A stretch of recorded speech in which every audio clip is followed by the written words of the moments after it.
बिस्मिल्लाहिर्रहमानिर्रहीम। मौजूद नाजरीन अस्सलामुअलैकुम। डॉक्टर तौकीर अपने यूट्यूब चैनल के साथ आज एक नई वीडियो के साथ हाज़िर है।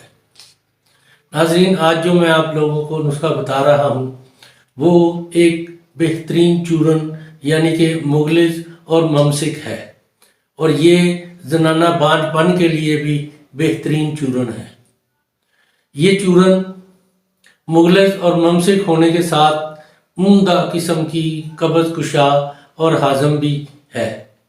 ये जरियान रक्त मनी और सूरत इंजाल के मरीज़ मर्दों के लिए तीरे बेहदफ है, बल्कि बांझपन में बांझ औरतों को जिनके रहम की साख्त व तरतीब में कोई नुक्स नहीं है, हेज़ आने के बाद गाय के कच्चे दूध से 1 तोला रोज़ाना सुबह नहार मुँह 2 हफ्ते तक इस्तेमाल करेंगे तो वो हामला हो जाएंगी। नाजरीन, इससे पहले कि मैं इस नुस्खे के बारे में बयान करूं, आप मेरा चैनल सब्सक्राइब कर लें और बेल आइकॉन को प्रेस करें ताकि मेरी हर नई आने वाली वीडियो का नोटिफिकेशन आप तक बआसानी पहुंचता रहे।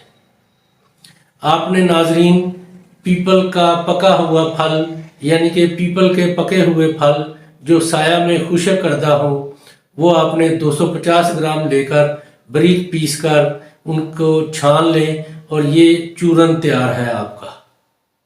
नाजरीन, ये रोज़ाना आपने 9 माशा सुबह 9 माशा शाम नीम गर्म दूध से इस्तेमाल करें। इसके इस्तेमाल से मर्दों के अमराज रकत मनी सूरत इंजाल 2 हफ्ते के इस्तेमाल से दूर हो जाएंगे। ये मुगलिज और ममसिक आला दर्जे की दुआ है और औरतों के बांझपन में तीरे बेहदफ है। इसको बनाएं, इस्तेमाल करें और अपनी राय मेरे कमेंट्स बॉक्स में ज़रूर दीजिए और दोस्तों के साथ शेयर और लाइक भी कीजिए। अल्लाह ताला आपका हामी और नासर हो। खुदा हाफिज़।